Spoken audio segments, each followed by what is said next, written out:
you divide the responsibilities. My first look at it, based on the scoring drought, is I'm going to say you're putting a few more players back, and you're just going to try and make sure that you can keep Tampa off the board.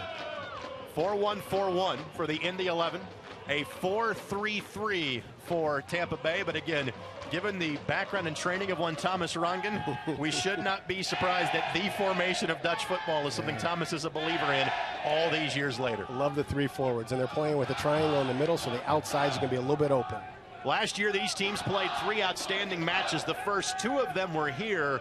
The finale of last year, where the teams traded goals in the 88th and 89th minutes to play to a 2-all draw. Second match in Indy 11 history was against Tampa Bay last year, played to a 1-1 draw. That is Matt Pickens. He's been with this club now for 2 years, spent nearly a decade in Major League Soccer. He and the general manager, Peter Wilt, of this team know each other very well from their days shared in Chicago. Very good friends, those two. Yeah, and I tell you, he's an outstanding keeper. Got a little attitude and edge to him. I like that. Tampa Bay Rowdies. That nickname dates back to the NASL days of the 70s. We are underway here at Carroll Stadium this evening. Teams coming off a disappointing loss in U.S. Open Cup play. The Indy 11 losing 2-0 in added extra time to Louisville City FC. Tampa Bay, a last minute in stoppage time 1-0 loss at the Pittsburgh Riverhounds.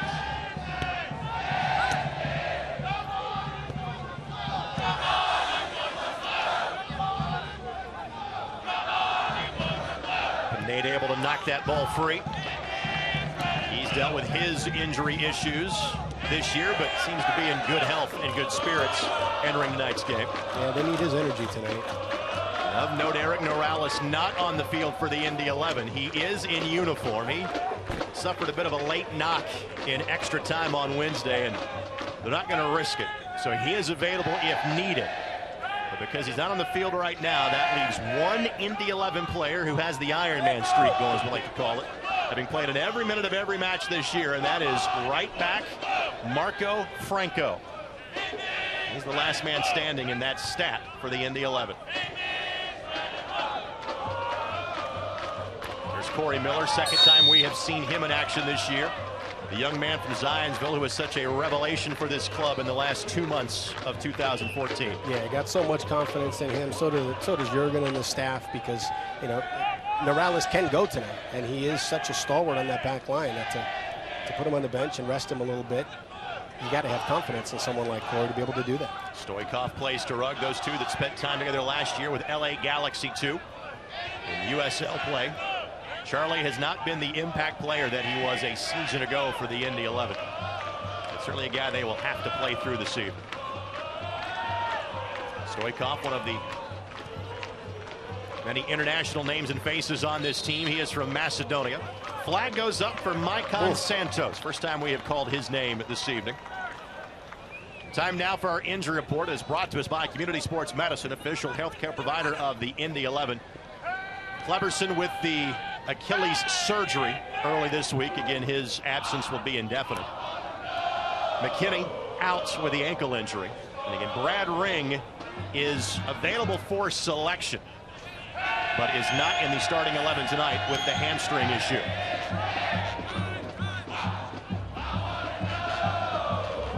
Yet to see McKinney in an Indy 11 uniform. The good news is he is scheduled to return to the training pitch next week. Bit of a nervous touch back from Miller to Neat, but no harm done. Tampa Bay didn't have a player close enough by to offer enough of a threat. Good ball. Brown looking to make the turn. Brown. Some contact there. Official says play on. Goal kick for Matt Pickens. Shielded the ball great. Shielded the ball great. Got to fight through that. Got to find a way to fight through that. Brian, who's got one of the 5 goals scored by the Indy 11 this year. Coming back in the home opener against the New York Cosmos on April the 11th. You know, the interesting thing about the 4-3-3 from Tampa Bay is that that's what it is going forward, but it becomes a 4-2-3-1 going back, is because the 2 outside forwards are dropping into the midfield. So they're looking to. Charlie Rugg got in the way of Matt Pickens and almost stole one. But that's something I would imagine, you've played the position, not me. That might rattle you a bit for the rest of the night. Oh yeah. Yeah, that not only does that rattle you, it rattles the backs because now they're wondering, is Charlie going to press on everyone? Is he going to get a piece of it? He took a little bit too long to deliver it, but holy cow, maybe that makes him a little skittish on the next one, or he tries to rush it and goes a little bit sooner. Pickens is a veteran. Rugg, the chip to Brown. Hit it. Brown, love it. Strike. Love it. Not on target, but you hear the enthusiasm in my partner's voice, and I share it with him. We're already seeing better scoring chances tonight than we've seen the last 2 games for the Indy 11. Yeah, you take a look at like the last few games, and that same opportunity, he's trying to bring it down with his left foot, cut it back across, get a better angle, and he just let it fly there. Love that. Ryan Brown spent some time last year with the Philadelphia Union. He is on loan from his club in Jamaica. Only 7 international players in terms of official international slots used by the Indy 11 as granted by the North American Soccer League. Stoikov, and he's fouled. By the way, our referee this evening is Babacar Jallo, Kalaf Alatea, Brandon Rinkenberger, our assistant referees, our linesman this evening, and Joshua Brooks is this evening's 4th official. I like this too. When Indy's going forward, they're pressing their outside mids up as well.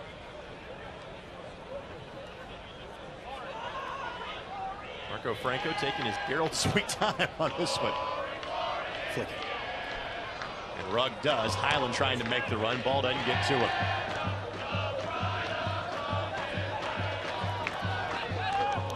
Miller's lone appearance this year for the 11 came in the loss to Minnesota United here 2 weeks ago when he was in for the injured Greg Janicki. I like the flavor of this game right now. Stoikov wins that one away. Same kind of thing. You got to move the ball. Got to keep it moving. Dylan Mayer's the first touch to take it away. Now Stoikov looks for Brown. Not a great clearance from Tampa Bay. And finally Stoikov will keep it in play. Antonievich with the sliding tackle.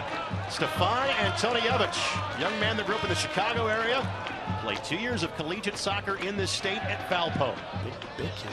Big kid. He covers a lot of ground with 2 strides, doesn't he? Yeah. Fans, you can find your perfect, honest to goodness Indiana getaway at visitindiana.com. If the rain's able to stay away tonight, we'll give full credit to the folks at visitindiana.com for doing their part. And if it doesn't, you get the blame for bringing it up. You wonder how much this last week has weighed on Tampa Bay. The game, the loss in Pittsburgh, and then I think they've been on the road the whole time. So they left maybe Monday, Tuesday, and haven't been home, been traveling in a van in hotels. That does wear on us. Keller, excuse me. Back to Janicki. Long ball for Brown. Alchin with it now. Got to have a little bit of support behind that. Antonievich.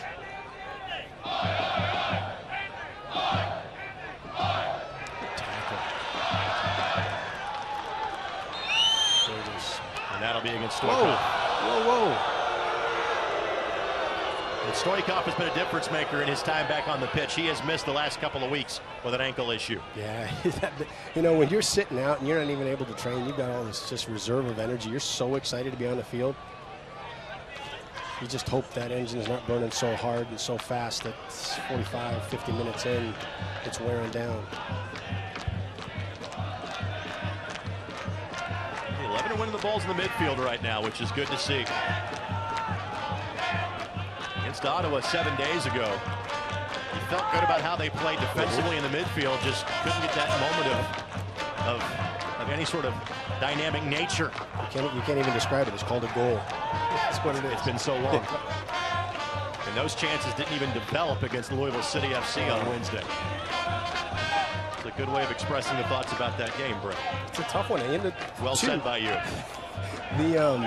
After that game and that result, it'd be very easy for the players to not come out and play with this kind of energy and effort. I'm happy with what I'm seeing. And a foul going to be whistled. This goes against Richard Menjivar. And we seemingly have said this about every team we have seen in the league this season. Yep. A player taken from San Antonio's league-winning side a year ago. He's now playing in Tampa Bay. Of course, that's the case for the Indy 11 and Greg Janicki.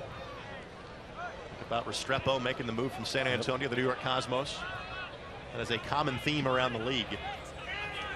I tell you, when Mares came in on Wednesday night, he was a difference maker there. Right? And his leg should be a little bit fresher because he didn't play the full 90. There's a handful of guys that went the full distance on the field tonight. Mares is not one of them. Came in at about the 65th minute or so. One of 2 substitutions during regulation time. Mares sends it in, flicked forward by Brown. Brief ask for a handball, but nothing of an egregious enough nature to warrant a whistle. Yeah, you're obligated to ask now. Throw in coming here for Marco Franco. Franco did go the full 120 on Wednesday night. Same can be said for Kyle Hyland. Man, he dragged out that restart he took. Now he's dragging out the throw, and you wonder if he's trying to pace himself for 90 minutes here. Good to see that Jurgen Sommer kind of went to go blazer optional, much like Brad and I did this evening. Yeah, if he doesn't wear the blazer, then we don't have to. Officially have that in our contract.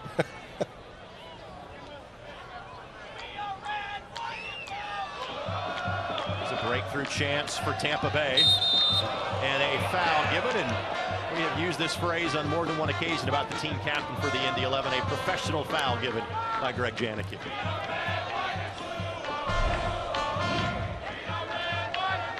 Take a look at our Buffalo Wild Wings replay here. Well drawn by Georgie Ristov. And this portion of the match is brought to us by Community Health Sports Medicine. Dream big, work hard, and finish strong.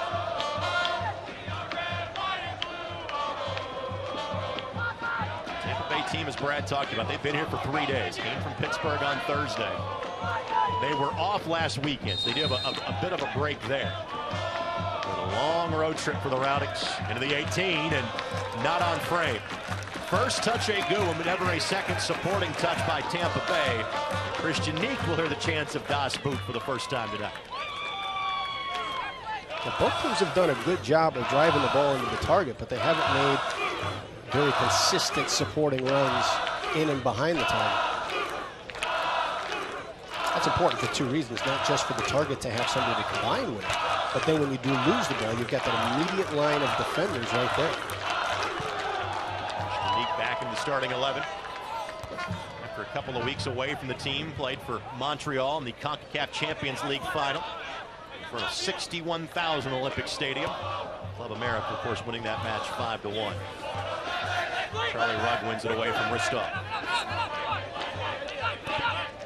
And eventually a throw-in for the Rowdies.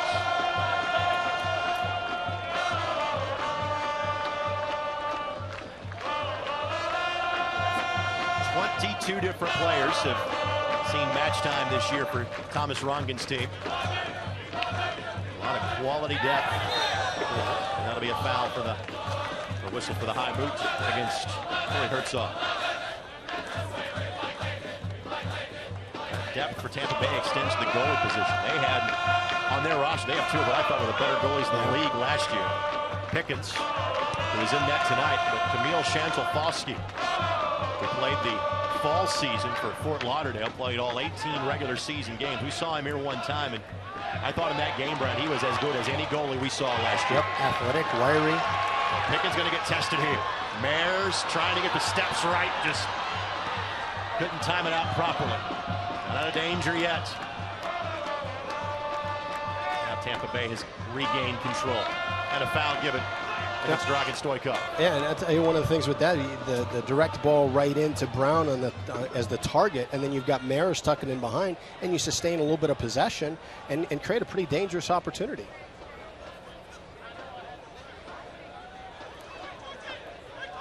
Ristov to Santos. Santos tries the shot from distance. When you've scored as many goals in a career as he has, you give him a little more freedom to work with from outside of the 18. We have yet to see a yellow or a red card this evening, but when we do, they are sponsored by Morello's Uptown Bail Bonds, your Central Indiana bail bond agents and proud sponsor of your Indy 11. The 11 have yet to be shown a red card this season. Georgie Ristov has the only red of the campaign for Tampa Bay. Good ball by Keller. Yeah, I like it. One of the newer members of the team. Played at Brebeuf High School and then the University of Louisville, graduating in December. Pretty timely pickup, too, with Pena going down and then Ring getting nicked up.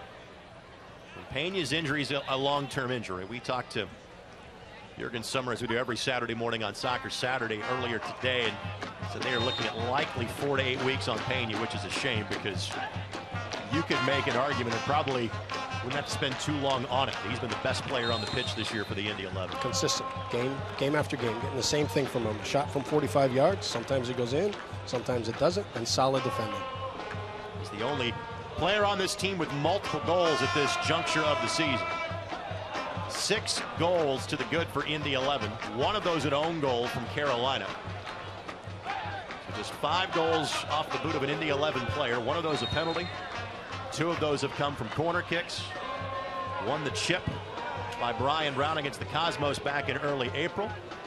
And the other, the half-court heave, as we have dubbed it, from Sergio Pena, which was the game-winning goal in the lone spring season win for the Indy 11. Here's an opportunity for Kyle Hyland. Great ball. Across. First run on the header wasn't timed out properly by Brown, but again, we're seeing those opportunities being created by the Indy 11. Yeah, and the way that the back zones of Tampa shrink in there, Highland's going to have that space all day. Now Highland's got to retreat and play defensively. Here's an opportunity for Herzog. Herzog can't get the controlling touch. And a point by the referee, but it's a point at Herzog saying, get up. Not a point to the spot.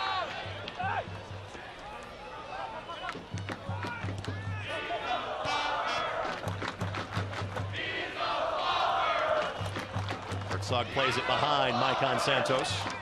Santos has played in Brazil, Libya, Tunisia, Israel, Canada, the U.S., and Mexico during his long soccer career. The list of teams in Major League Soccer is almost as long. Chivas USA, Toronto FC, FC Dallas, DC United, and the Chicago Fire. Santos played 9 games last year for Mexican side Puebla. Yeah. And that's a foul whistled against the Rowdies. Not a big guy, but I got to tell you, the way that Brown is fighting for the ball as a target, I love it. Good look at Brian. He's not backing down from a thing.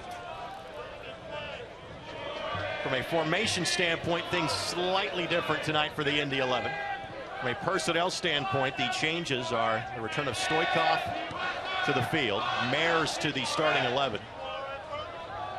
Wojciech Vucic, Woj, legally obligated to say his full name one time during the broadcast, and Don Smart, both on the bench tonight for the 11.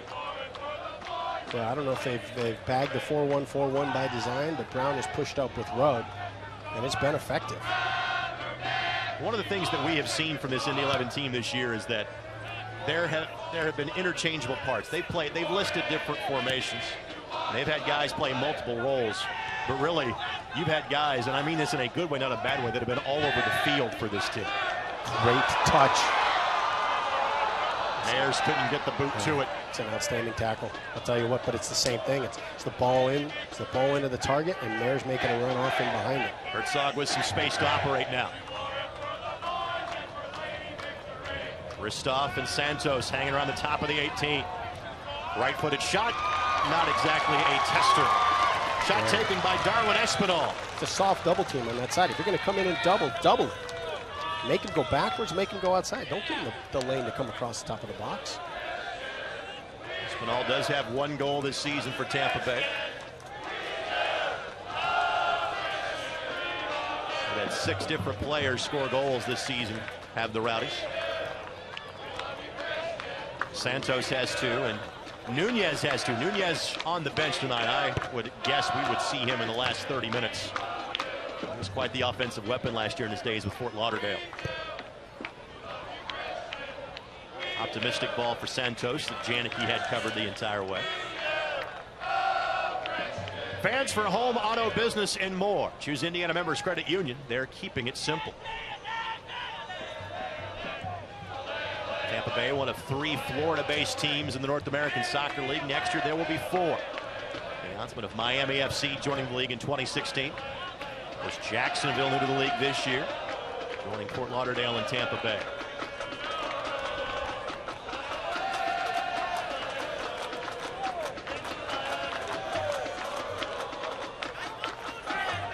Miller, the long ball, looking for Highland. Why not? Why not? Nothing else. You just gained about 60 yards of field position right there with a Highland throw-in coming up. Yep. I love the way that Victor and Dragon are attacking and occupying that space on the outsides of the back zone, and then Highland and Franco sliding right into that gap that was putting 8 guys into the attack for the 11. Santos looking to play the give and go to Herzog. Miller, those long strides. Yeah, and I tell you, that was closed down so well by Janicki that the only ball that he could put was wide and not a ball that he could use an attacking touch on. It's a veteran, savvy move. Good look at Highland there, the young man that played his college soccer here at IUPUI.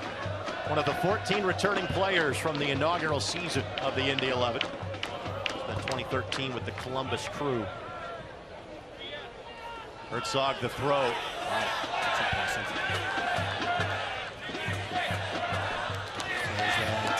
A little too strong on that ball.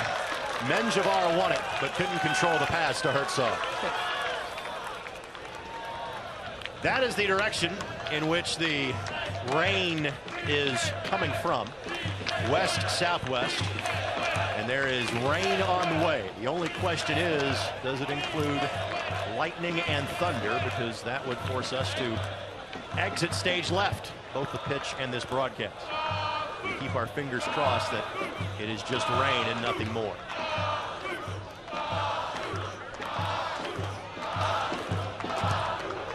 Neat on the restart. A little bit different fight from Brown than there is from Rugg right now. Highland plays it forward, looking for Brown. Brown turns, Mares, Brilliant, brilliant, brilliant. Matt Pickens on the dive, could not get there in time. In the words of Jurgen Sommer, Dylan Mares has opened his goal scoring account, and the 11 with a 1-goal lead. You know what that started with? That started with the ball that was underneath Kyle Highland that he had no business trying to knock into that space behind the defender, but he brought out his little sand wedge, and he hits that thing and just lifts it over the back line. You use a golf reference, I'll go with the hockey assist. Give one to Highland there too. Brown gets it, they both deserve it. And how about that quality strike from Dylan Mares in the Buffalo Wild Wings replay. Love it, love it. Play it into the target, support the target, drop it back. That's soccer right there, love it. Sets up the defender as a screen, goalkeeper's got no chance, great for him. And unfortunately, any momentum that is built up from that goal is going to be stopped right now because they are pulling players off of the field, which means there is lightning in the vicinity. That is the reason for the delay in this game. Maybe to celebrate the goal. So 1-0, Indy 11 in front, and they'll have the lead whenever we return to action. But the momentum in this match have now been halted because of impending weather. But if you're Jurgen Sommer, you're giving handshakes and pats in the back to every guy on the field because you loved what you've seen in these first 22 minutes. Absolutely. And I tell you what, it is the play of Brian Brown. He is tracking down everything. He is fighting for every ball. They're using him as a target. They're playing it into the space for him to go run and get. They're playing the ball into his chest. He's fighting off defenders to win that. They're playing the ball into his feet. He's controlling that. And now Mares is tucking in and supporting. And it's going to come, and it's going to come, and it's going to keep coming if they can continue to do that. Generally, when we have a lightning delay, that is 30 minutes. And Maicon Santos awaiting the approval to hit the reset button on this match. A few hundred hardy souls have stuck out the rain delay, and I'm sure we picked up some additional television viewers at this hour. We appreciate you being with us either here in person or via the television, ESPN3, however and whenever. Thank you for rejoining us for Indy 11 Soccer. Good start. You got to figure if you're Tampa Bay, you go into that locker room and you tell them, hey, the first 10, 15 minutes, you got to come out on fire. This is Daniel Keller. Had a chance to catch up with his older brother who played for you at DePaul University. Not to mention his family during the rain delay. Absolutely great. He's been thrown to the fire here with the Indy 11. Signed in early May because of injuries to Sergio Pena and Brad Ring. He has been getting major minutes as that holding midfielder. Tampa Bay now on the attack. Franco, the last of the Iron Men for the Indy 11. He's played every minute of every match this season. Able to clear that one away back to the midfield. Yeah, players have to make a little bit of adjustment right now because that turf is a lot different than the turf they left. Try to play the role of staff meteorologist here. However, I would say at least an inch of rain came down in the last 2 hours, if not more. Of course, this turf field will hold up much better than a natural grass field would under such a deluge, but there's going to be some slick spots and some water standing nonetheless.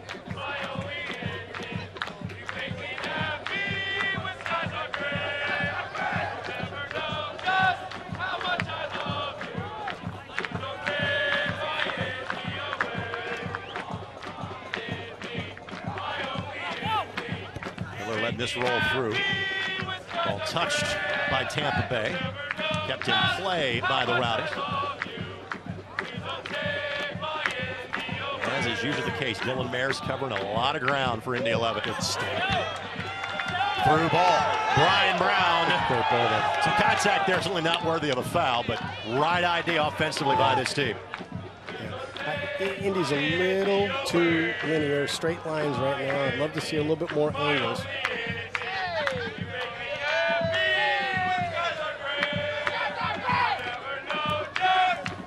Great side. Dylan Mayers with two options. No.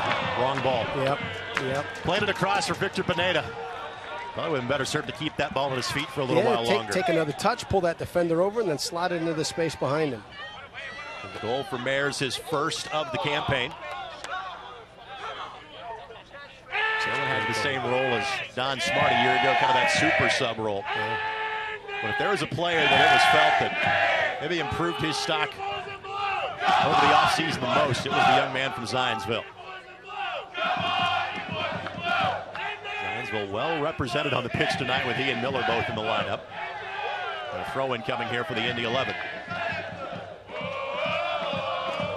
Dragan Stoikov, I mentioned earlier, back after an ankle injury sidelined him for the last couple of weeks. And you can see this was a presence this team had missed.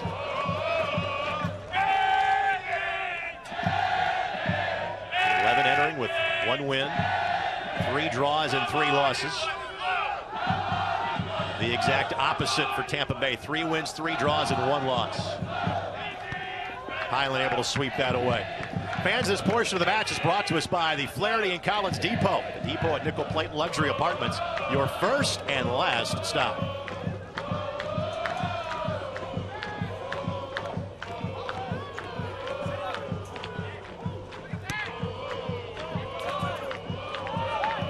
Able to stay in.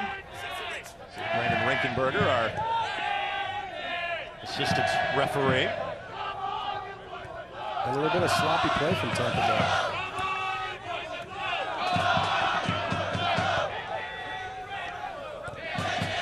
Deflected away. Ristov plays it across. Menjivar. A little more organized here for the Rowdies. Harris back to do some defending.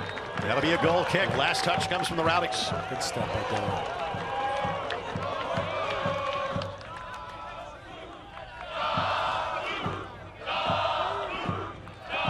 Even before, this is what I like. Kyle Highland, even before the ball is getting into play, Kyle Highland is letting move into the attacking space that Tampa Bay gives with no outside midfielders. And then that starts making Herzog have to come back and sit in that space and defend. And that's the last thing he has to do. We're looking at about 3 weeks now for the Indy 11 on the change from Frias to Highland at left back. How has that changed the attack for the 11? They're both talented players. They both like to get forward. I think Kyle might have a little bit more pace. I love the way he whips a ball in. He gets his the serve off with almost no preparation. He drives the ball in there very, very well. And the other element that you get with him is you get a throw-in that's like a corner kick. So anything that's in your attacking third becomes unbelievably dangerous that Tampa Bay now has to defend. Miller gets there first. Giveaway by Highland. Ball play to the right side. Tampa Bay throwing numbers forward. Herzog with 4 options to choose from. Left foot, not his best option. Kyle's got to jump on the inside a little bit more, force him into that bad shooting angle, and give Christian a better look at that ball than jumping straight in the middle and giving him the inside lane.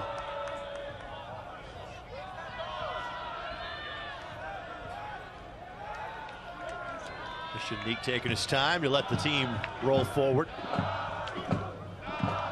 Really no wind to speak of right now. That's fantastic. Oh, that's a hit. And a whistle. Yeah, come on, Daniel. Out of defensive midfielders here. The training staff will come out and take a look at the graduate of Rebuff High School and the University of Louisville. This is the second time this week that the Indy 11 have dealt with a weather delay. We played a continuous 120 minutes on Wednesday night in the U.S. Open Cup, loss to Louisville City FC. But the game was delayed by an hour because of lightning in the area. The only time last season that we dealt with weather issues such as this, also the game never got started. It was against Ottawa Fury FC, late August of last year. Well, that game really didn't start until about now, a little after 10 o'clock before we started that game. As you can see, Keller in a bad way there in the middle of the field. Brad Ring is available and warming up for selection. They probably didn't want to play him this many minutes entering in the first 30 minutes. You can tell that Keller is in some distress out there on the field, and getting a quick check from Mike Santos to say, hey, I'm sorry, man, that certainly wasn't my intention. Yeah, the way they're looking at him, you'd think they're going through some concussion protocol there. Brad Ring has been one of the better players on this squad this year, no doubt about that. Brad was brought back for numerous reasons, providing that veteran presence. He spent time in MLS as of late with the San Jose Earthquakes a couple of years ago. Wanted to come back and play here because he played collegiately at Indiana University. But the other thing, and kind of like Kyle Highland, a guy that can play about 3 or 4 different spots for you, Brad has really found a home as that defensive midfielder. And I know he pressed into service, you would think, a little bit quicker than he had hoped for tonight. Yeah, and certainly sooner than Jurgen wanted. He wanted to see how much rest he could get him and try and get him back to or close to 100% by next weekend. But you know, the other part with him, and you saw it last year, he's not just brought back for his veteran leadership. He is a warrior. He is an absolute warrior. I mean, that tackle in San Antonio, where he broke his foot and then got up and continued to play from it. That's one of those things I'm never going to forget. Again, they're going to walk Keller to the sideline. And I would say the signs point to his night being over at this juncture. The 11 may like to play a man down for a moment or two just to make sure they give Ring the proper amount of time to warm up. We'll revert back to the home opener back on April the 11th. The only goal the Indy 11 gave up to the Cosmos that night was when Jaime Frias was off with an injury on the sidelines. Yeah, so I'm sure that's ringing in Jurgen's mind, and it's one of those decisions he's going to make quickly as soon as he gets a good evaluation on where Daniel is. Good job by Rugg to step in front as Brian Brown streaking towards the net. Hit it. Rugg just waiting to pull the trigger, plays it back to Mares instead. And Franco making a run, elects to go opposite. Couldn't slide it through to Pineda. Now a chance for a counter as Highland races back. Guerra lets it roll through to the opposite sideline.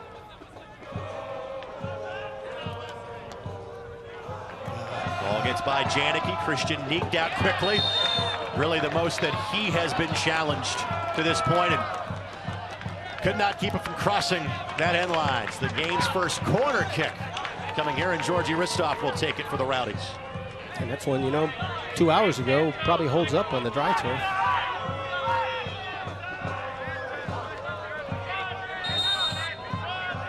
First pushed forward for Tampa Bay. And Indy 11 playing a man down, and that'll be a foul. And you talked about the size of Stefan Antonievich, the young man that played at Valparaiso. At 6'5", 6'6", he does have a goal this season. It's easy to see why in that scenario.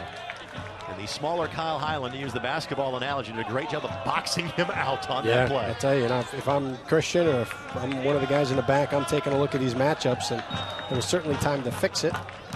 No, although Kyle handled it real well. So Daniel Keller is done for the night. He is being helped back to the locker room. And Brad Ring will enter at the next stoppage in play. So substitution number 1 will take place in the first half here for the 11.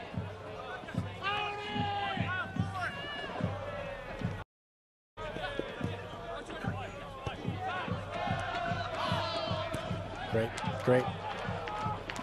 Playing at angles, moving the ball. Ben Sweat able to knock that one away. The great part about that is now Tampa Bay doesn't have to just defend north and south. They got to defend east-west too. So Brad Ring enters the match. I think the hope would have been to have not used him this evening, or if he was going to be playing at all, was to be on a limited basis. But fate decided otherwise for Brad tonight. And the tough thing with that hamstring right now is that he's warmed it up 3 different times.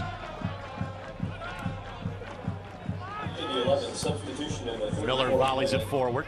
Entering the game, number 4, Brad Ring. Leaving the game, 15, Daniel Keller.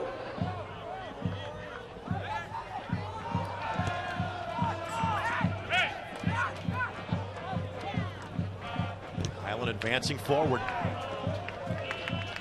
We've only seen him really play that left back role this season, but I would think left mid might be in his future at some point. Could play him there as well. I have no problem with that. The way he gets up and down the field, the way he serves the ball. Corner kick coming here. This is where you miss Pena and Morales. It's Miller, one of the bigger targets. Brown able to get ahead to it, but he'll be able to latch on, and Pickens is there to grab it as the rain starts to pick back up. And again, rain we're okay with. So you have the aerial fireworks that tend to be a problem. Keep our fingers crossed that that energy has been sapped out of the atmosphere at this juncture of the evening.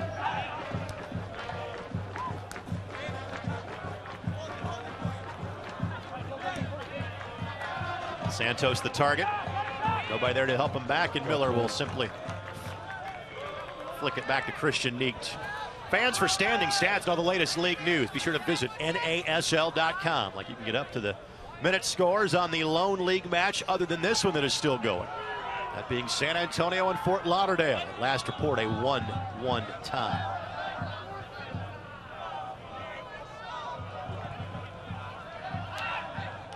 The 11 yet to see the strikers this year. That changes next weekend.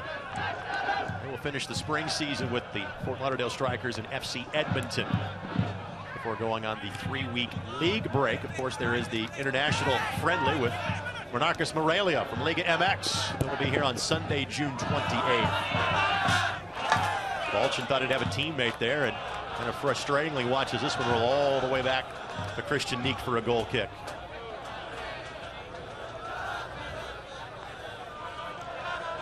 Gotta love the dedication of the Brickyard Battalion. It was not a full house to start tonight because of the impending weather. And a few of the folks in the West End stands have headed on for greener pastures. First touch for Brad Ring. Craftily done by Charlie Rugg.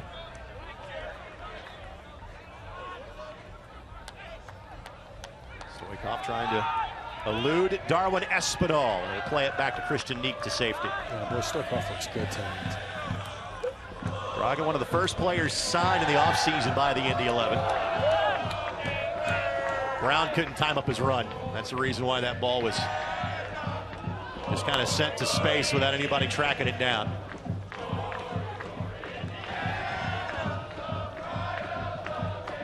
The team captain, Tamika Makandawere, celebrated his 32nd birthday earlier this week.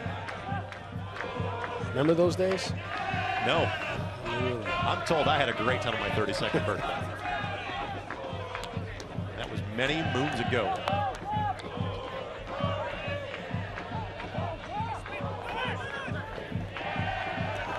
A deflection off of Kyle Highland. And a little real estate trying to be stolen by Herzog, and he said, back up just a little bit. tell you, I've not seen any real rhythm to Tampa Bay tonight. You get kind of concerned if you're the 11, if you don't get this game 2-0, you get a little bit of comfort. You're letting them hang around, and they're going to find their rhythm at some point.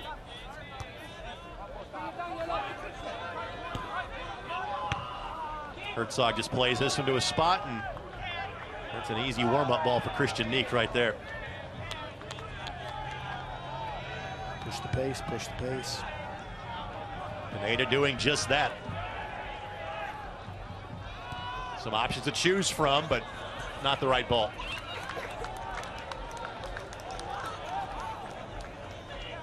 Great sponsor of Indy 11 Soccer, our friends at Fantagious. You can fan out to everything. You go to getfantagious.com. Tonight, I hope your Fantagious pack came with ponchos. I have to add that to the list for Travis and the folks at getfantagious.com.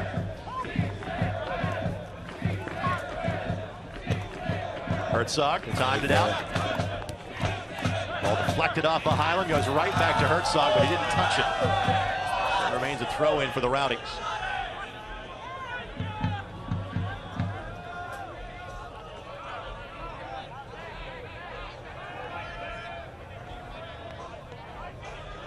Herzog taking as much space as possible here to loft that one towards the 6.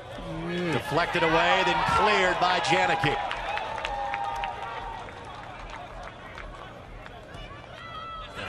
That's a lovely ball. Alchin's deflected in. Come on. Off of Corey Miller. That'll go down as an OG. The 11 have received one this year. They just gave one back. And we're tied at 1. Absolutely nothing Christian Neek could do about that one. Yeah, here's a great ball by Ristov is what set it up. You got Indy all slanted out to that side, create the opportunity for the shot there, and you crack the ball, even if the window isn't open, just crack the ball, something's going to happen. Possession maybe dominated by the Indy 11. That is a little concern. It's a scoreboard that's important. It is now 1 apiece. Yeah, the horrible thing is you had the game at 1-0 with Tampa Bay out of rhythm, and they're going to find it at some point, and now it's an equal game.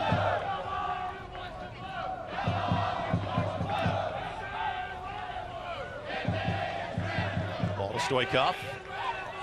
He had the last touch. Tampa Bay the throw-in. Tampa Bay goal. Scored in the 40th minute by 29. Franco, 60 by 10. Got to get back to driving it into Brown.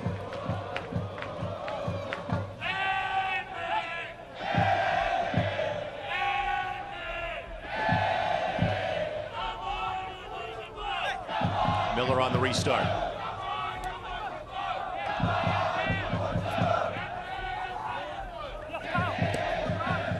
Highland on the run forward. Miller frustrated by the effort, not from Highland, from his own.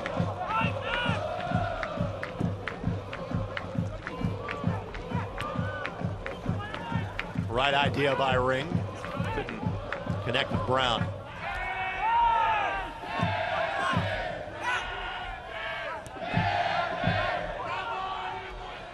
The final 5 minutes of the first half is sponsored by Honda, manufacturers of Indiana, official automotive sponsor of the Indy 11.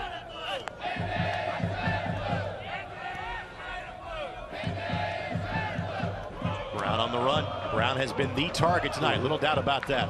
And they got to keep going to it. Find his space. If there's space in behind his defender, and if there's not, find his feet. Find his chest. He's fighting to win the ball. Get him the ball. Ristov pressured by Ring. So that'll be a foul whistle against Marco Franco. Quick restart. Too quick, says Babacar Jallo. A good thing for the 11. Yep. It was a breakaway opportunity for Tampa Bay.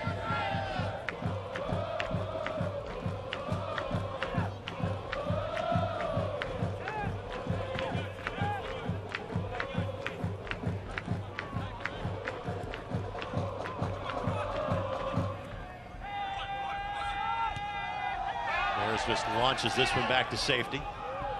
I'm okay with it, though.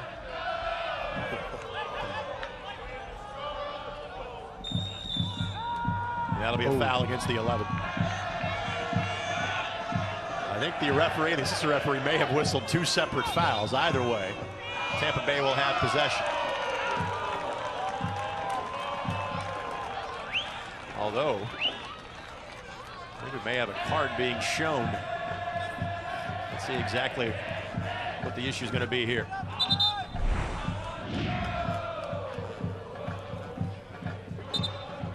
See some contact between Stoikov and Antonijevic. It's going to be shown to Stoikov. I'm going to have to watch that one again.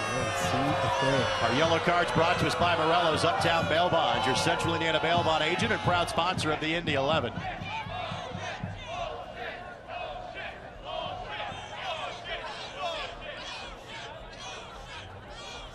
First yellow of the match, and wouldn't exactly say that one was earned.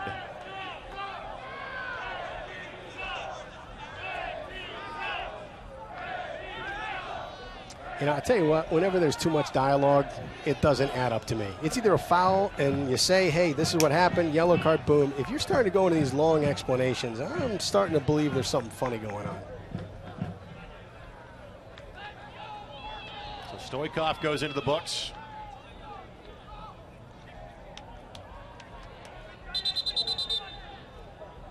We may have Antonijevic might get the same thing. Let's see.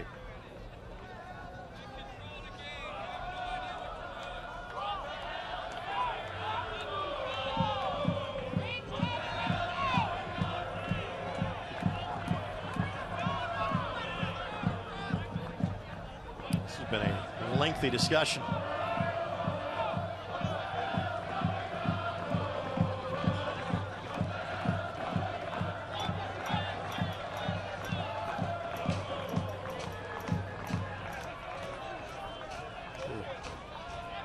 Fans, you can be a part of Soccer Saturday every Saturday morning on 107.5 FM and 1070 The Fan. We'll broadcast in the Chatham Tap next Saturday morning, 116th Street in Fishers, getting you ready for the UEFA Champions League final. Be sure to join us there. 2 minutes of stoppage time will be added here to half number 1. How's that happen when there's 5 minutes of conversation on a yellow card? Question is just what sort of length of halftime are we looking at? Again, coming on the heels of a 2-hour rain delay where we have since played right at 24 minutes of match action since resuming at the top of the hour.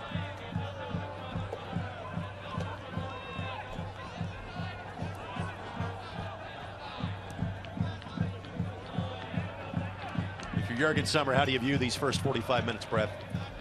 You view it in 2 different capacities. I mean, you look at how they came out and the ball going into the target and the ball going into the space for the target, and in the Indy 11 being dynamic off of it, creating opportunities. Here's an opportunity. Highland trying to track it down. Rowdies win the race, and that deflects off of Highland for a goal kick, so nothing comes of that opportunity. And then you look at this second part of the first half, and it's flat. Tactically, it feels different.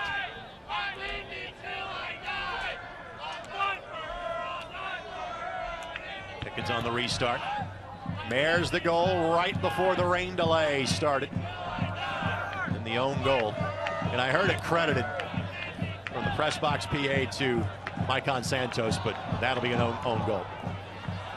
Not much of a threat there to Christian Neek. He'll try to hit the reset button, and he ends up thinking twice about it. That came off the boot of Corey Miller on a deflection.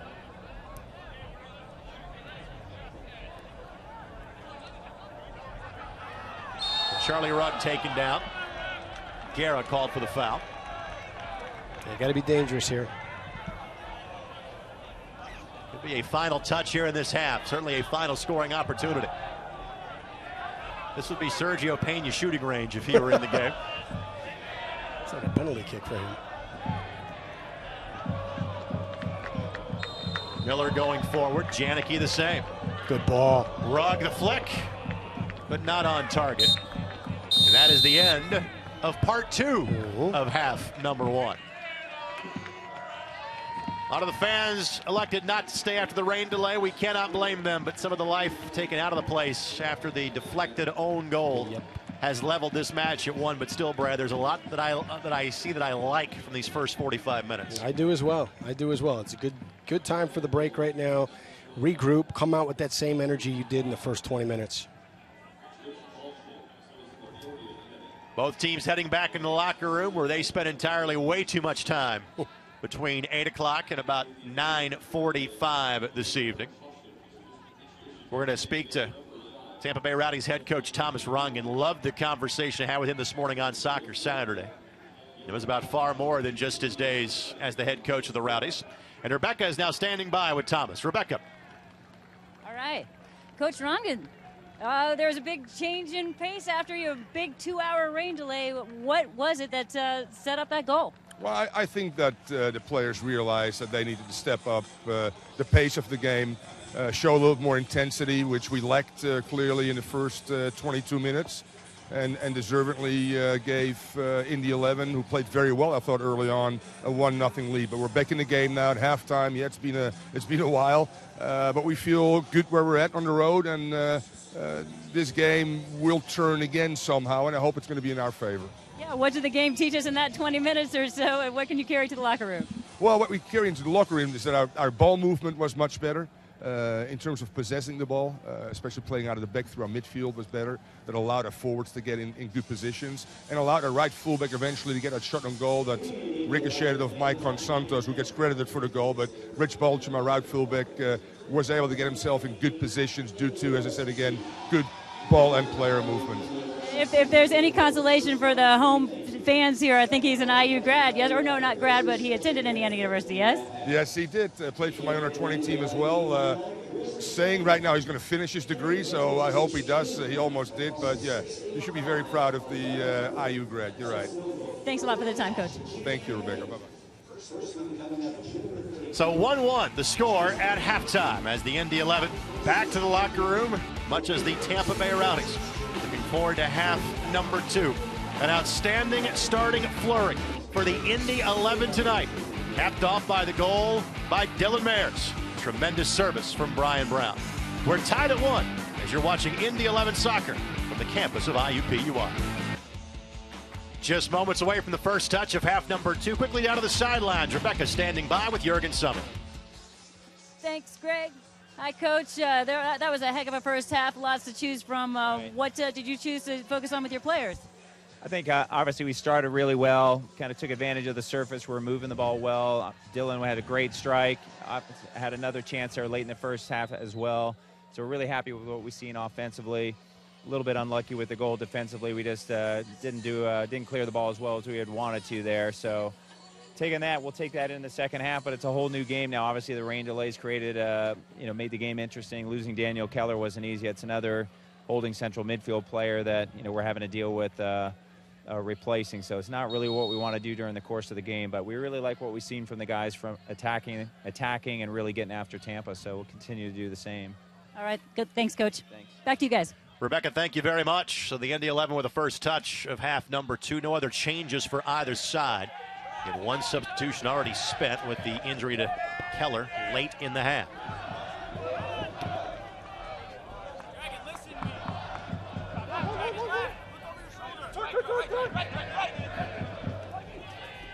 And Ristov fouled by Stoikov.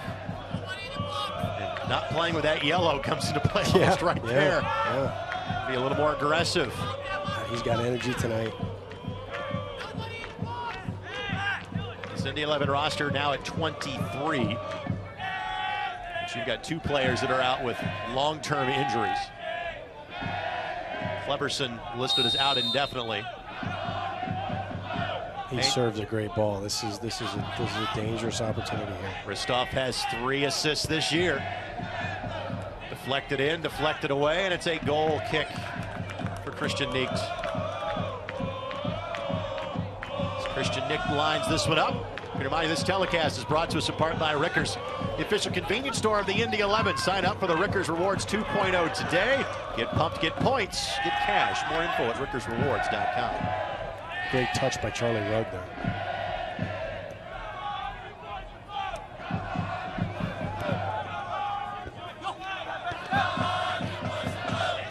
Quickly drawing the attention of 3 sets of eyes for Tampa Bay. Nicely done by Marco Franco. Franco, the overlapping run. Sends this one in. Probably was thinking it best to draw a corner and just couldn't do it. Look at Matt Pickens, spent 10 years in Major League Soccer. Not to mention some time with QPR, which is the same can be said for Indy 11 head coach Jurgen Sommer. QPR relegated from the Premier League after a 1-year visit.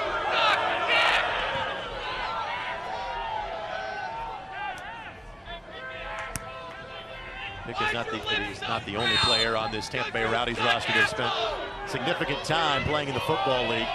Their team captain, Makandawire, has spent many years playing in the English 2nd and 3rd divisions. Espinal. Job to knock that away by Dylan Mayers. I think it was the right idea, but it's a ball you put underneath him because there was a lane to get it to his feet.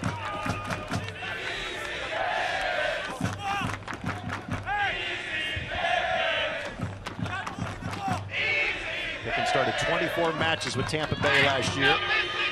This is his 4th straight start for the Rowdies. And back-to-back clean sheets against both Ottawa and Fort Lauderdale earlier this month. Stoikov again off to the races. Craftily done by Stoikov. Brown can't get there in time, but that does not diminish the effort that Stoikov put in on that ball. No, and Corey Miller before him fighting to get position to win that first ball in.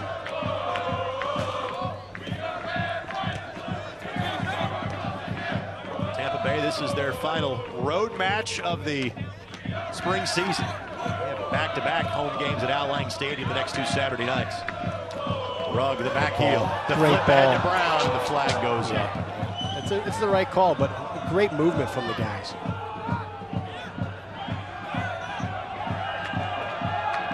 And you want your striker to push the envelope, which is what Brown did there, and you love the combination look by Rugg. Yeah, short, quick little passes like this that the defenders can never get sacked.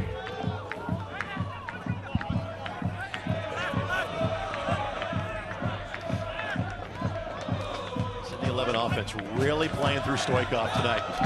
He's onside. Nope, no, he's not. Flag went up after he played the ball.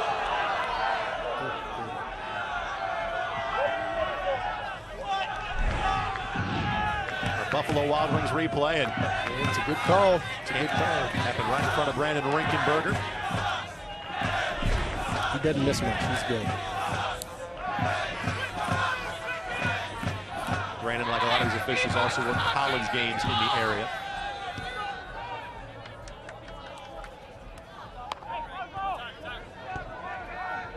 Santos for Ristoff, and he is offside. I didn't see that one either. Mentioned the fact that Ristoff, 2nd in the league in assists entering tonight's game. And that remains the case. Lance Lang of Edmonton has 4. And I don't think Lance got an assist last night. Pretty sure of that because Edmonton and Ottawa played to a scoreless draw. So I would just guess that his assist total is stayed at 4. That's a good guess. I know I'm learning the sport as we speak. This one headed back, and Brown racing towards the goal line. The Rowdies elect to give the corner kick here to the Indy 11. Keep finding his space. Mayers, man to take this corner. They to the short option.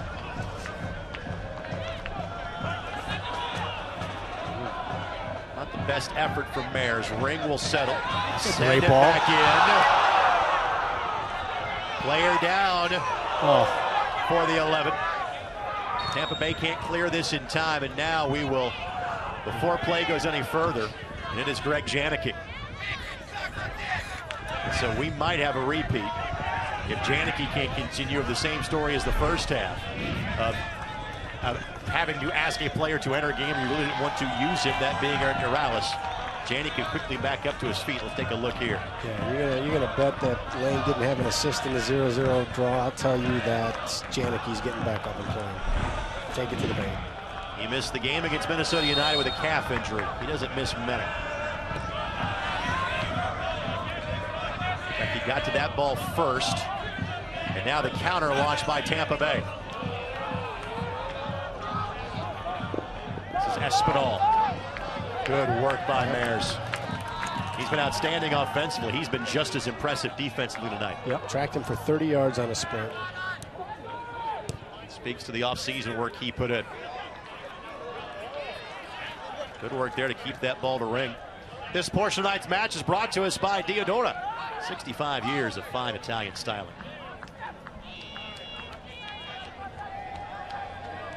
Brown is living right on that edge right now. The back line is high. Now's the time to drop the ball back in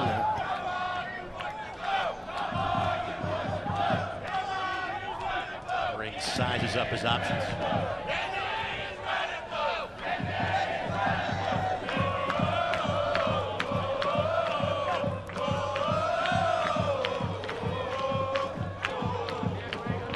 Santos applying pressure to Janicki.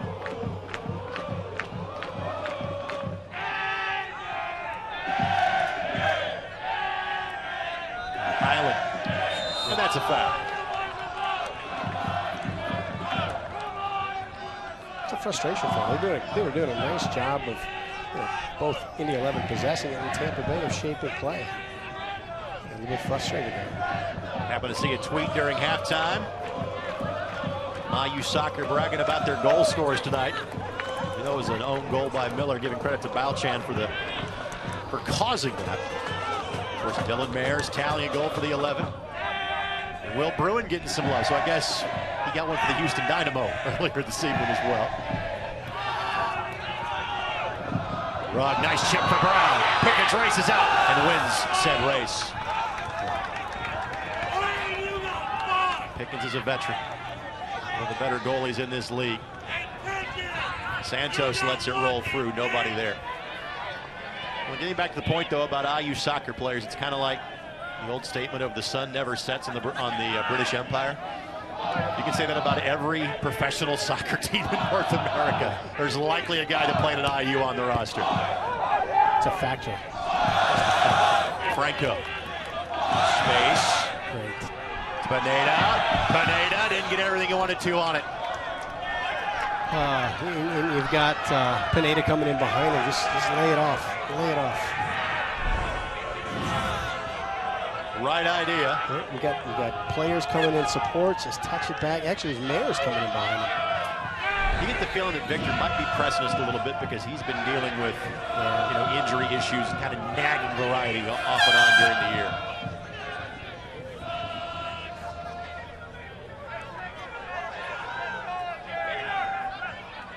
Ring. Tough. Fends off a would-be tackler. There we go. Mayers. Brown to his right. And Mayers.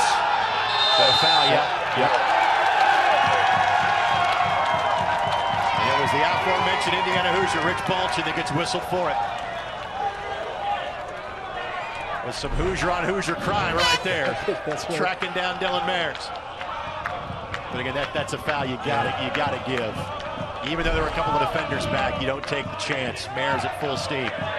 Well, I think he did a good job of keeping himself in the defender's path. But there's no way the guy can get around him. He's either going to foul him or he's going to pull up and let Dylan have the shot.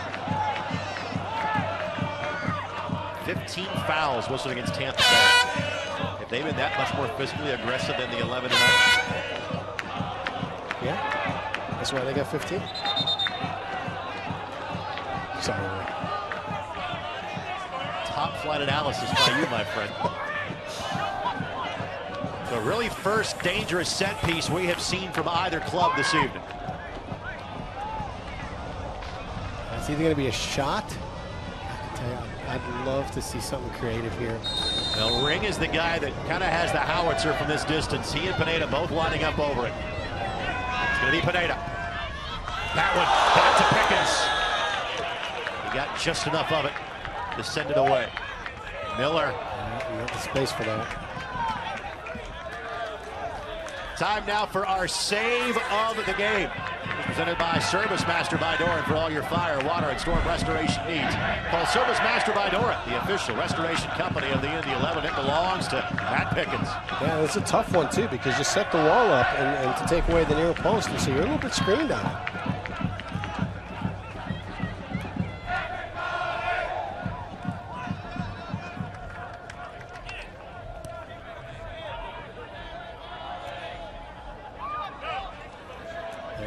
You wonder if Brown's a little bit fatigued right now. He's not fighting with quite the same amount of energy that he did that first 20, 25 minutes. He's still being effective, but balls like these last two that were served into him, he's getting himself and he's getting his body in position to hold off that defender and be the first touch on the ball. Condawere called for the foul. He's going to be shown a card here, just a little bit of talking to. Nothing malicious there. Good hard foul. 16.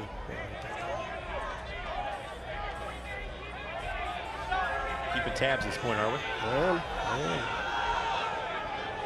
Condawere played in places in England like Shrewsbury Town, Hereford United, Leyton Orient, Southend United, and the recently relegated Millwall. From the championship down to League One. Drop this back post. Janicki or Miller, get up and get it. Flicked on. Fight for the loose ball. Janicki was hoping for the foul call, and that is going to be a card on Brown. What went on in there? What I take away from that, Brad, is that those were two tremendous set pieces by the Indy 11. That was a dangerous one. I don't think it justified a penalty kick. I think there was just some inside contact there. Janicki through the contact from Ben Sweat. There's a lot of jersey tug going on there. Now, frankly, that's some of the bag of tricks that Greg Janicki usually uses at the other end. Let's not lie about that, but you've seen penalties called for that before. Brown with the retribution hit to some degree gets whistled for the yellow. And with the one being rescinded from Dragan Stoikov at the end of the first half, that's the first yellow given to the Indy 11 tonight. They really have been a lightly penalized team in terms of yellow cards. That is just their 11th yellow assessed, and this is the 8th league game of the season. Fans, it's a reminder you can gear up at NASLshop.com, the fans' home for all the latest league merchandise. Herzog able to keep that ball in play. Good read. Better controlling touch by Brown. Yep, that'll be a foul. That's a good foul, too. Franco drawing the foul. Marco, the young man that was here on loan at the end of last season from the Chicago Fire, signed to an Indy 11 contract during the offseason. It's a clever turn.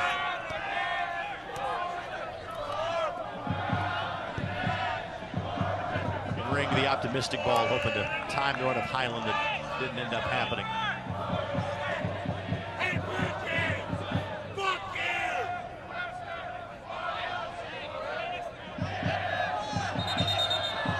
This match began in real time nearly 3.5 hours ago.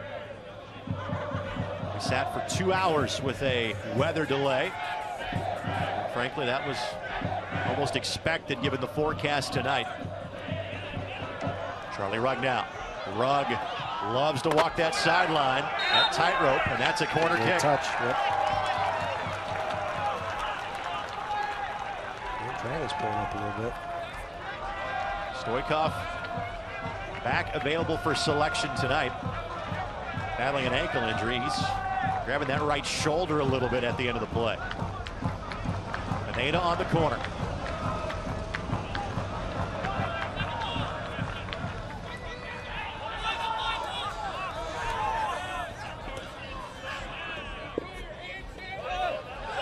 By Franco. Find Brown. Find his feet. There you go. Now they give and go to Brown. Brown deflected away. Outstanding work defensively by Tampa Bay. Brown maybe one step away from a one-on-none.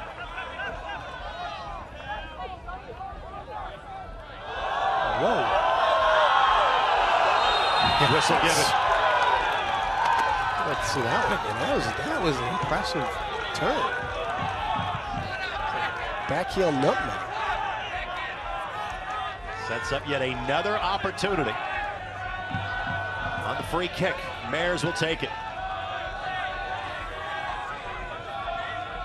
We used the word dynamic earlier tonight. We are seeing that from Dragan Stoikov.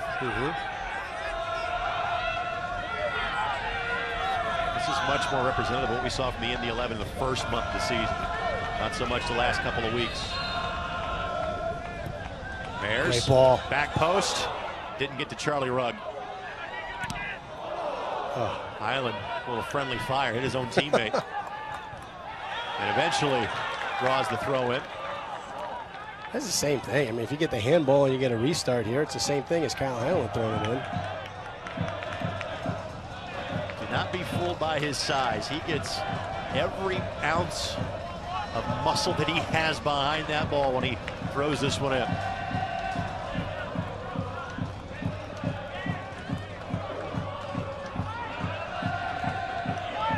Shade off a couple of players and cleared by Tampa Bay.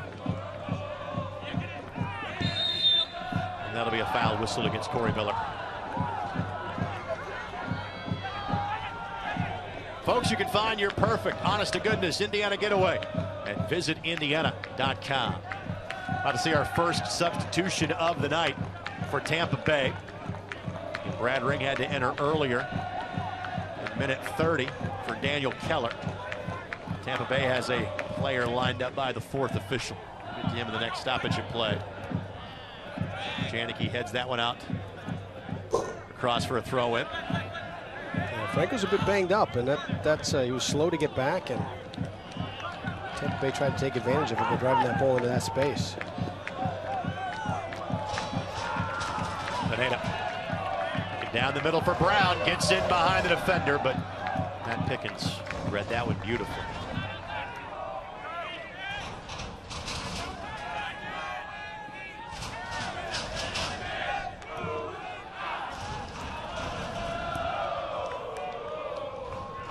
Kandawiri will watch that one trickle across the sideline. They got some tired legs on both sides here. 90 minutes for Tampa Bay on Wednesday, 120 minutes for Indy 11. And substitution now. Looks like Robert Hernandez will be entering for the Rowdies. Hernandez with a goal this year, replacing Corey Herzog, who brought them a great deal of pace in that first half.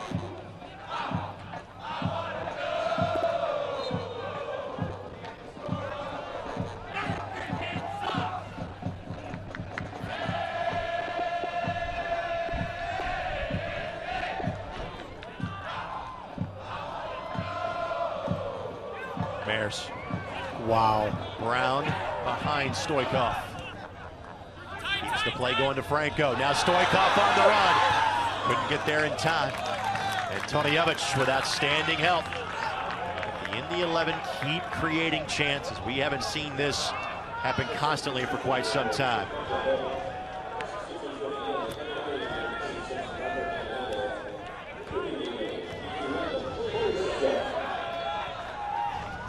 Stoikov. Now a throw-in coming here for the Indy 11.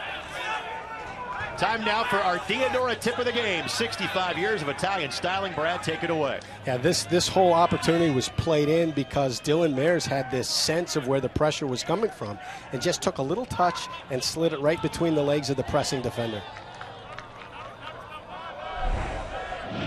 Possession tilting back in favor of the Indy 11 here in half number 2.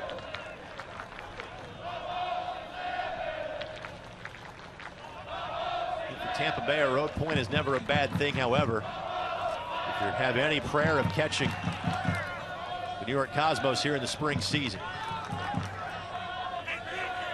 you need a full 3. You simply have to have the full 3. Yeah, and you can bypass Minnesota now with 3.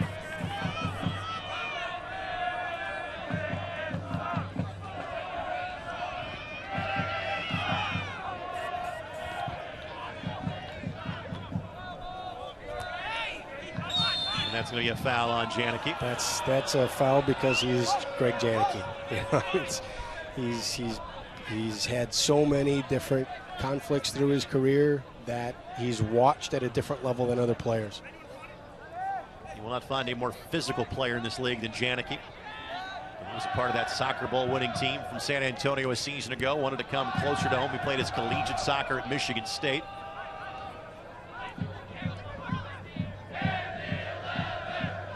Opportunity here for Tampa Bay. Ball sent in. Ring quickly sends it back away.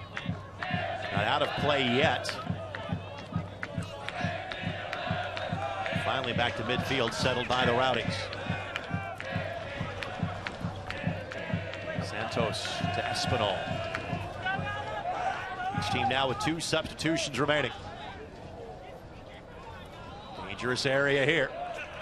Franco tackles it away. It will be a corner, though, for Tampa. Good recovery. Got concerned when he dove in over here. There was no reason to dive in. You had good defensive shape. He was, you know, contained into this area here. Then when you dive in, you give him this opportunity to go. But credit to Franco for tracking back and getting a foot to the ball. As you would expect, the 6'6" Antonievich comes into the 18 as a target for the Rowdies. Wow. Headed on, headed in. It didn't get to Antonievich. It goes to Santos. Maicon Santos makes it 2-1 Tampa Bay. The opportunities have been one-sided in favor of the Indy 11. At the scoreboard in favor of the visiting team from Tampa Bay. You got to be opportunistic, and Tampa Bay has been tonight. It was a great ball served in. Tough ball for the keeper to get. You know, it's a skip to the backside, but they got to do a better job of getting to that ball.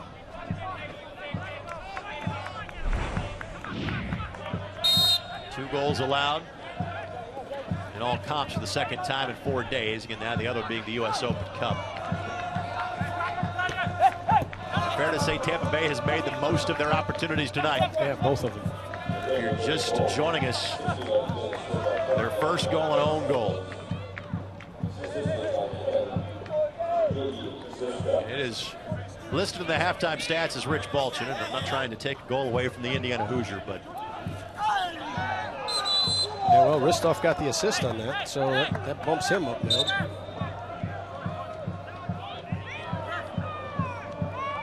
Good time now to see what kind of fight you got with some of these guys. Last time these two teams played, they played to a 2-2 draw. November the 1st of last year.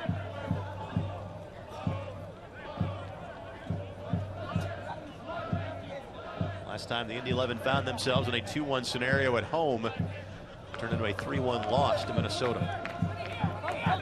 11 trying to avoid their 4th consecutive league loss. That also occurred last year in the spring season. The longest league losing streak for the team. The 11's getting a little bit lax defensively.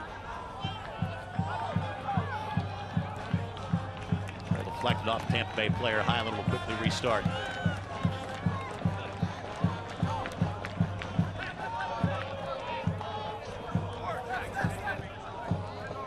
Finds Franco. Stoikov. Good ball. Deflected away. And Stoikov with the throw in. This portion of the match is brought to us by the Room Place. Get it at the Room Place.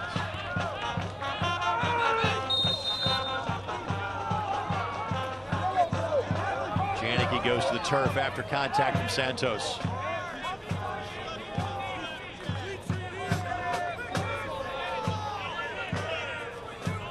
See the obvious pain he's in and pointing exactly where he felt he was fouled by Santos. Not the guy you want to foul from behind either. Tampa Bay about to make a second substitution.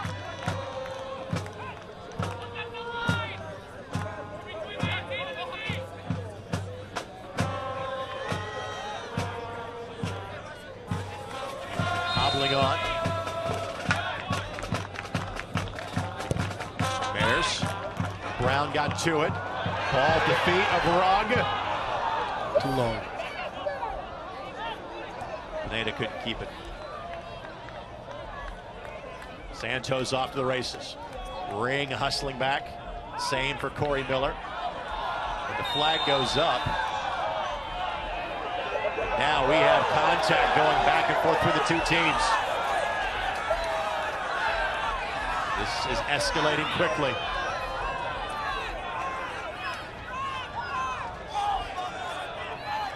There could be cards going both directions here. Yeah.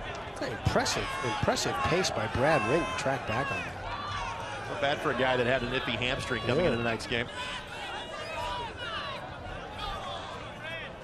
Teams told to separate.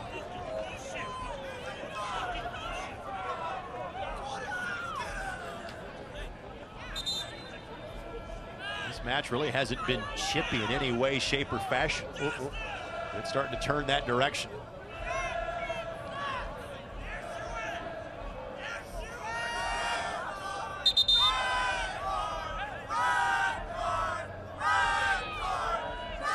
Still waiting for, I believe, a yellow card to Santos is going to be shown.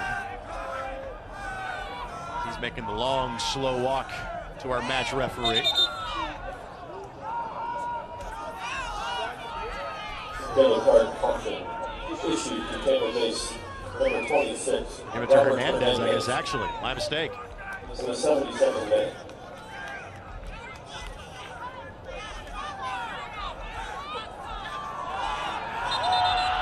Conversation still going on. And it's a red card. Well. This match just changed, did it not? Heck yes. Santos, the slow walk.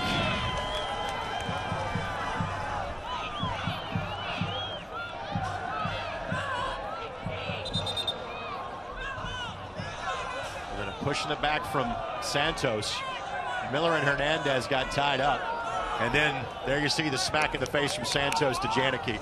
I don't think that was intentional, but is that where the red card would come No, from? I got to believe it's accumulation. He gets Janicki from behind over here. That's probably in the official's mind at the time. Then he comes in and he pushes Corey Miller from behind up here. And at some point, you got to say, look, that's you're risking bodily injury to one of these guys. You know, the other part too is you fouled Janicki over here. Janicki had some words for Santos as he was getting up from that. If I'm Santos too, I'm going to get red carded before I want to have Janicki come back after me on the field. So Maicon Santos right now has the game winner. He also may have a red card that puts Indy 11 right back in this match. And we will have some extended stoppage time here because of the debate and deliberation that took place before that red card was shown. I'll tell you, that is the shot in the arm that the Indy 11 needed right now. It is the second red card given this season to a Tampa Bay player. Ristoff had the other one.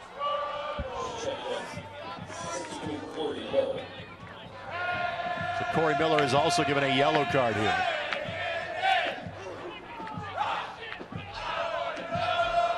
Fans, Indy 11 single game tickets are only $10. Visit Indy11.com or call 685-1100 to secure your seats now. Next home game against FC Edmonton. 2 weeks from tonight on June 13th. And again, a reminder, there's the exhibition match against Monarchis Morelia at Liga MX on Sunday, June 28th. And that is not part of the season ticket package. You have to specifically buy seats for that match. So log on for more information at Indy11.com.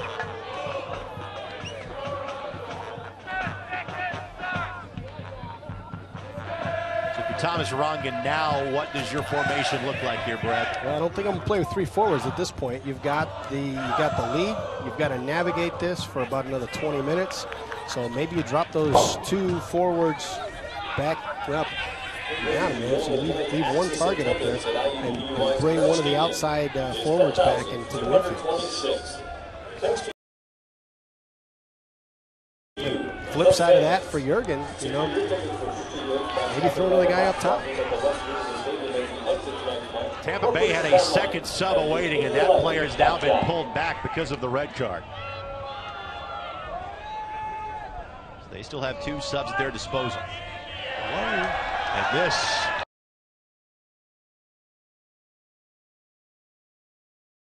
A flag giveaway on the Ball to be sent back to Pickens. It turns to a corner with a man advantage now for the Indy 11. Love it. Love it. Gotta take advantage of it here. They too will throw numbers forward. Great ball, flicking. Ring couldn't get there first. Guerra wins it for Tampa Bay. Mares. Love it. Just couldn't keep it on his feet. Franco can get things organized. Tampa does have a sub ready.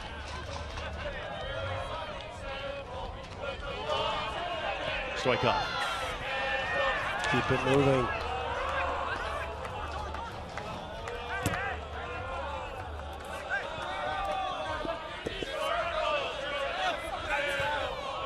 Got to keep it moving. Tampa Bay's going to just play in this box here where they're going to compress the space in front of the goal. You're going to have to move it quickly around the outside. Hope that you can find a seam that opens up, slide it in there, or get around the outside and slide it through. Franco fouled by Ristov. Before we have the restart, Darwin Espinal will exit. Darnell King will enter, so there goes one forward being replaced by a midfielder to show the more the defensive mindset now for Tampa Bay. Espinal will do the time-honored tradition of time wasting. He will deliberate the meaning of life as he slowly trots over to the sidelines. Yeah, they're going to play this like a boxer that knows they've won the fight. The gloves are going to be up. A lot of clutch and grab at this point. Well, I'll tell you what, this is the thing though. You got to try and do this for 15 minutes. They will drop their gloves at some point, and Indy has to be ready to put a glove right on their chin and drop them to the mat.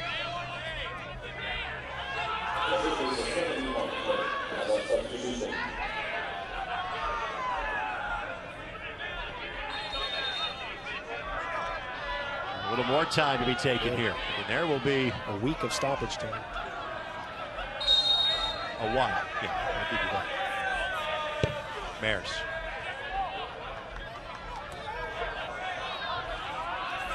The Rowdies there to clear it from danger for the moment. Just keep moving the ball.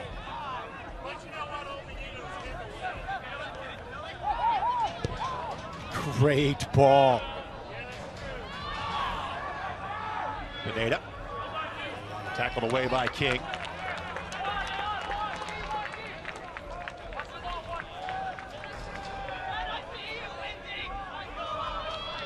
Now Rugg. He's got to whip that in there. Why are you playing short? You got a guy that can throw it like a corner kick. The 11 still have 2 substitutions available to make. They're about to make their second.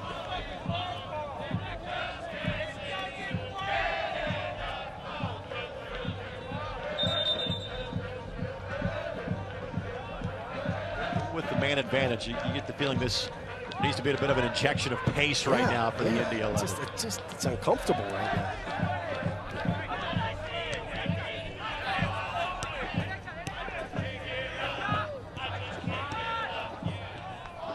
Ring.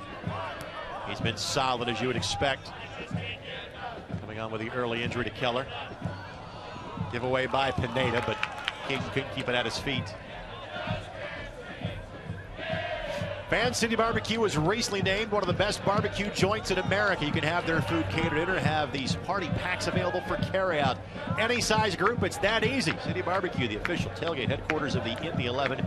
Check them out online at citybarbecue.com. I have a meeting scheduled Monday night at the City Barbecue on the IUPUI campus. Oh, yeah.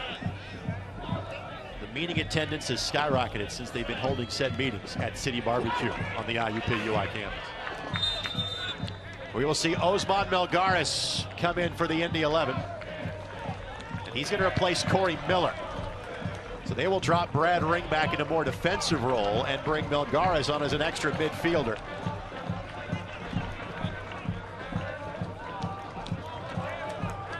Substitution for Indy 11, the 81st minute, entering the game, 25, Osman Melgares. Ring can be pressed forward into the attack if need be. So an a set of fresh legs now for the Indy 11 on the attack, and Melgares, the ball finds him immediately. Plays it over to Pineda. Pineda was leaving it for Rugg, who'd already began a run in the other direction. Highland. Can't look at that ball. I like what they did on that possession. You know, whip it around the back, find feet in there, see if you can probe a little bit, find a little bit of space, see if you can get a combination off of it. Not, bring it back out, see what you can create. But it's got to be done at a quicker pace. Got to be done at a quicker pace. You look at this, and this frustrates you as a coach. It's like sometimes you've got players and teams that mistake possession for purpose. You know, you can hold the ball here for 10 minutes and you can look great, but you're not going to score.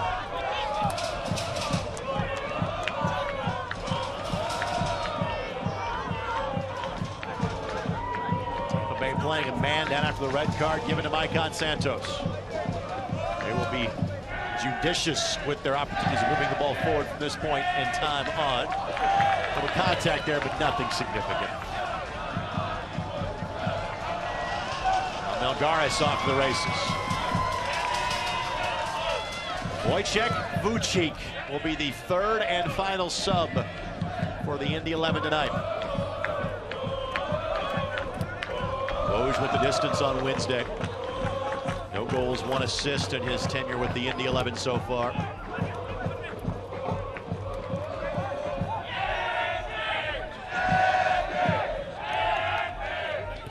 Franco. Good ball. Sends this one across. Brown could get there. Got it. And Rugg able to keep it in play. Now Mares. A little bit wrong-footed on that touch. Hernandez timed that run beautifully. He was behind the defenders, but he was shy of midfield, which meant that was perfectly legal. Oh, too long. Space was there. Brown gives it right back to Good Stoikov. touch. Deflects that one off of Sweat.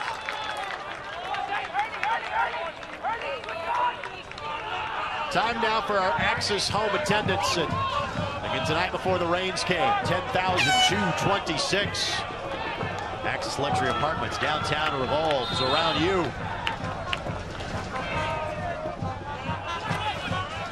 Rugg didn't get much on it. Pickens able to corral it. Missed opportunity there. Service from Melgares on the Buffalo Wild Wings replay. Yeah, I don't think he thought it was coming through. I think it deflected before it got to him. I think Falchin got a deflection on it. This one sent across, could be dangerous. Franco sweeps it away. It'll be a corner coming for the Rowdies. Here comes the substitution. Stoikov will exit. Woj will enter. And what is interesting to note is that Don Smart will not play in tonight's game. So now there is no longer a member of the Indy 11 who has played in every game in franchise history. Christian Neekt and Don Smart both had that streak going until Christian did not play in the match in Jacksonville on May the 9th. He had missed 2 matches in a row. Don Smart, normally as a substitution, had made an appearance in every match, does not play this evening.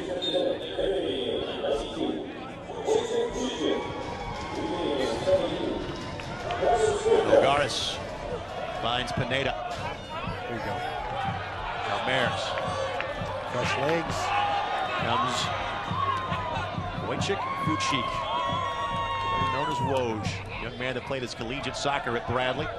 Spent some time playing professionally in Finland last year. Franco. First touch. Sends it in. Ball. Pineda. Oh, my goodness. So Franco has played really well tonight. These last 2 opportunities where he has stressed this outside edge defender have been fantastic. You look at the ball played in there. His first touch, his attacking touch, puts him into the position to be able to serve a ball like that. But his legs are, he's gassed. Look at him trying to get back. And he's still able to take that touch to get in there and drive a great ball in. The final moments of tonight's game are brought to us by your Central Indiana Honda dealers, official automotive sponsor of the Indy 11.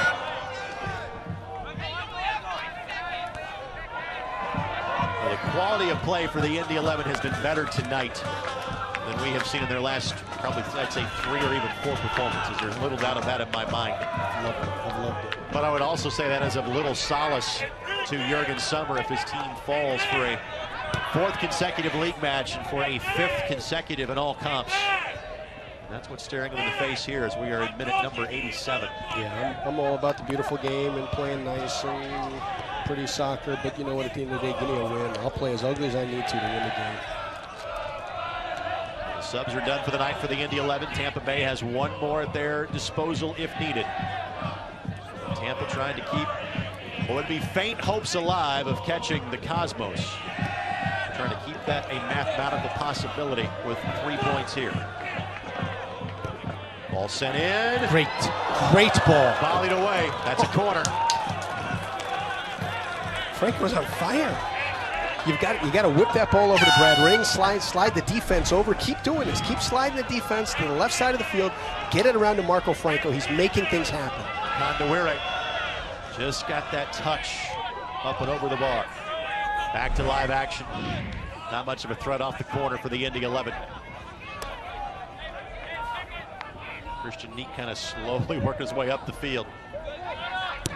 They're well-versed in hockey these days in Tampa Bay with the Lightning heading for the Stanley Cup Finals.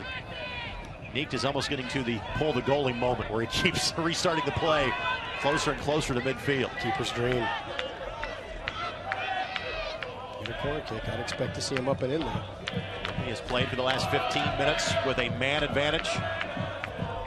On Santos with a red card and a yellow card given. Another opportunity for Indy to throw some numbers forward.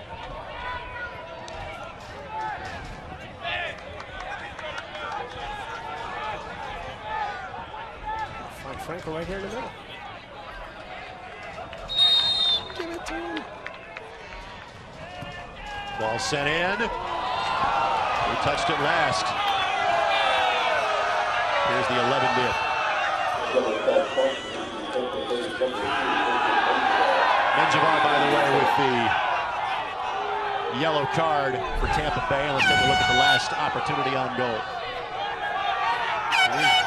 Left shoulder. We're having another conversation, another card being shown. Whoa! And that's a red card. Hello. It is now a 2-man advantage. Look at Pickens. That's great leadership right there.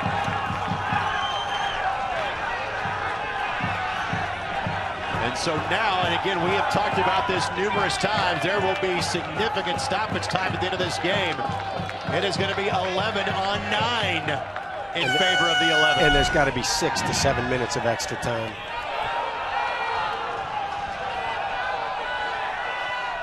Antonijevich shown yellow. That's a second yellow, and that means red. And you know what? At this point here, Georgie Ristov, you know, a leader in his own right for Tampa Bay, starts sprinting to the box to come and argue that call. Pickens comes out of the goal and says, "Get back up there. I got it." I can tell you who's cheering this result right now is FC Edmonton. They play Tampa Bay next Saturday, and at this point, they're not seeing their best goal scorer, nor are they seeing their best defender. Well, I'll tell you what, you know, you're going to, Brian Shriver's back and healthy. He didn't make the trip on this, but you put Ristov and Shriver together, and that's still a dynamic team. So Edmonton, don't get too excited right now. So we have gone the 90 minutes, but again, there will be several minutes, we assume, of stoppage time that is going to be added on to this one. Because of a conversation with the 4th official, we didn't see the official reference in terms of stoppage time. And again, Tampa will also have a 3rd substitution they will use at some juncture here soon also. Yeah, I think you got, if you're Tampa, you got to go into a 4-3-1. 7 minutes left to play in this one. This needs to turn into a shooting gallery for the Indy 11. Yep. We saw Indy be in a scenario like this. 1 red card, 1 injury a year ago. And a loss to Atlanta. But I would guess, and this is the first time you've seen the Indy 11 in their franchise history play 2 men to the good. Pickens races over to track that one down, and he will take as much time as allowed by law to restart this one. Yeah, and it doesn't have to be these balls whipped around the back and then a 40-yard ball into the box that becomes a 50-50 ball. You've got a numerical advantage. Possess it, break them down, find the opportunities, get around them, slot the ball in, and finish it. How much energy left in the legs of the Indy 11 after playing 120 minutes 3 nights ago. Give it to him. Give it to him. Pineda plays it ahead to Franco. Franco sends this one in. Ring will step up. That's got to be played to his front foot. Let him get an attacking touch on the ball. Woj leaves for Pineda. Pineda looking for Woj. Woj wasn't ready for it. Everybody's got to be ready for it right now. Hip square to the goal, up on your toes, be ready to hit every ball that comes in. Before they restart, they will allow a substitution. Gale and Bustamante. If I have messed up that name, I apologize. That's about a couple of syllables above my max. Yeah, it's you know, Coach Rongren, it's an absolutely brilliant substitution. You kill one of the 7 minutes. He's getting a talking to on the whole way there, but the clock is still running. And he's subbing a player in Robert Hernandez, who is a second-half substitution, but he also a guy that had a yellow card and kind of several moments where he came close to getting another. Yeah, you can't lose another player for next weekend. So Hernandez taking his dear old sweet time to exit the stage. That's simply part of the game. As frustrating as it is to be on the other end of that, you can prevent it by not giving up that second goal.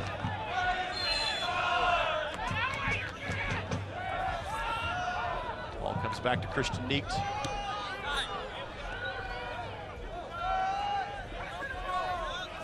Franco sends this one in. Like it. Punched away by Pickens. Melgaris. Play that one back to Ray. Keep it.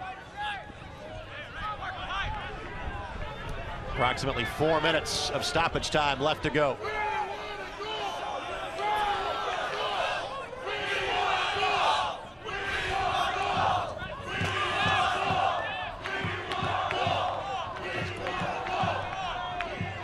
Melgaris. Island chips it in. Brown can't get there. That was not touched by a Tampa Bay player. That'll be a goal kick for Pickens. Time now for our Schlegel lockdown play of the game for unmatched security and a variety of styles and finishes. Schlegel strong has a name, and a red card, yes, but as of now, the game-winning goal for Maicon Santos.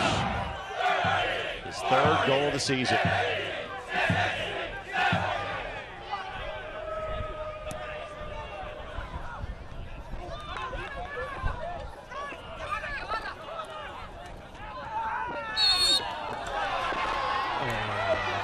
Ristoff down in the heat trying to sell the foul call, and let's see if it maybe is anything more than I said. Ristoff, excuse me, that is Guerra.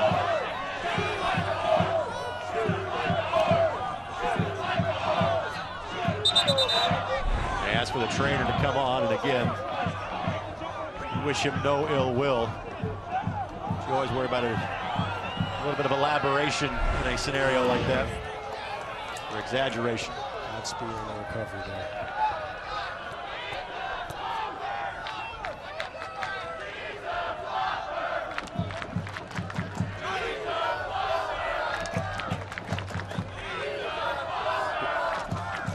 And Guerra seems to have made a miraculous recovery.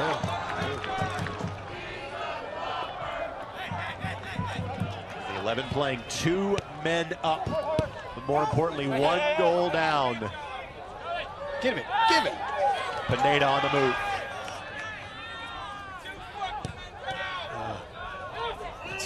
That space in there. He's in a double team. Why give him the ball back? Move it around. And that's a throw in now for Tampa Bay.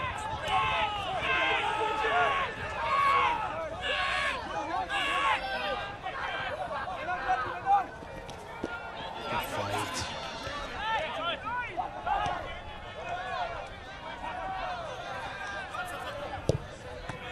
That one deflects off the rug, goes right to Mares. It'll work. I tell you, that laid up perfectly for and he hit the right kind of ball, a ball that's going to dip. The 11 need a break like that. The ball, occasionally has to bounce to somebody's feet in the right spot.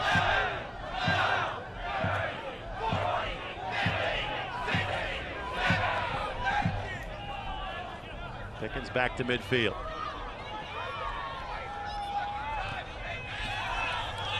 King could not get to that ball in time, and it crossed the sideline. Highland on the throw. And more time comes off the clock because of an extra ball on the pitch. Final moments here of this one. There'd be little doubt they'd be 3 hard-earned points for Tampa Bay tonight.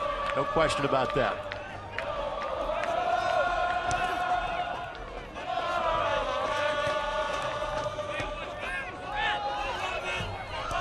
Glance at the watch from Babacar Jallo. Highland takes the shot. Whoa! Are you kidding me? Are you kidding me? What a bomb! Oh my God! What a hit! Wow! Wow!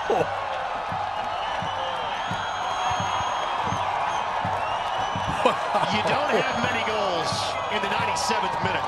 Oh my word! So it's a pretty low bar to make him special. My goodness, what a strike by Kyle. A bomb! That's Pena territory.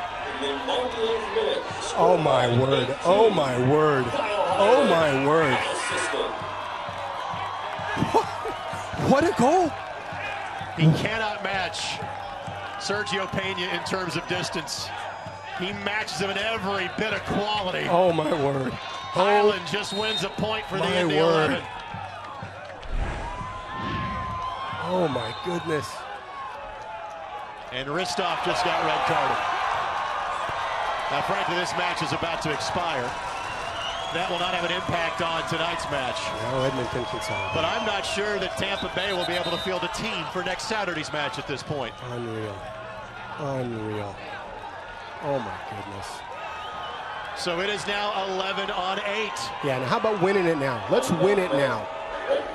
Again, you have no idea how much time is left. One glance at the watch, and there's the whistle. Wow. What a finish. 9,000 people left, didn't stay for that. Safe to say that this one ended up being worth the wait. It wasn't